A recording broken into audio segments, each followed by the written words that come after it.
تبارك الذي بيده الملك وهو على كل شيء قدير. الذي خلق الموت والحياة ليبلوكم أيكم أحسن عملا وهو العزيز الغفور.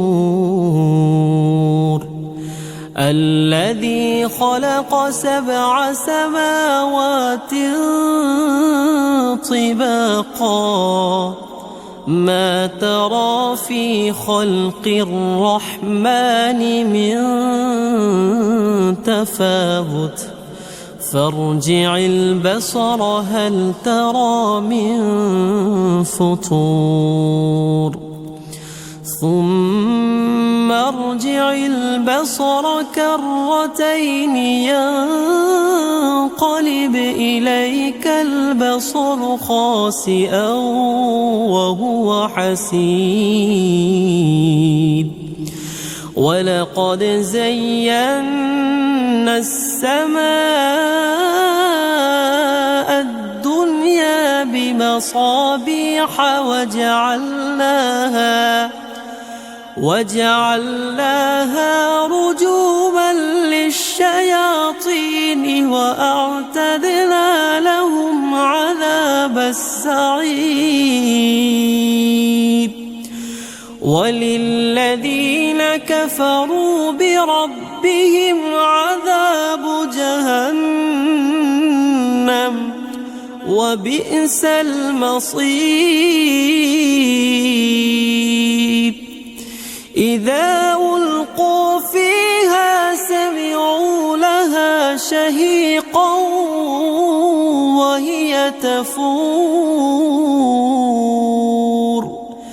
تكاد تميز من الغيظ كلما ألقي فيها فوج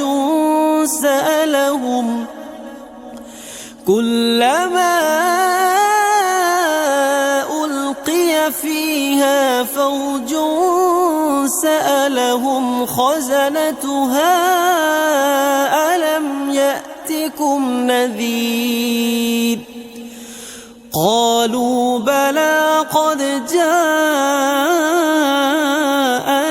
نذير فكذبنا وقلنا ما نزل الله من شيء إن أنتم إلا في ضلال كبير.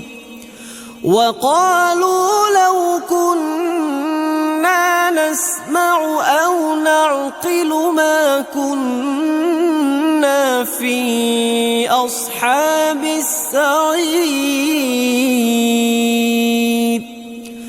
فاعترفوا بذنبهم فسحقا لأصحاب السعير. إن الذين يخشون ربهم بالغيب لهم مغفرة وأجر كبير. وأسروا قولكم أو اجهروا به إنه عليم بذات الصدور. ألا يعلم من خلق وهو اللطيف الخبير.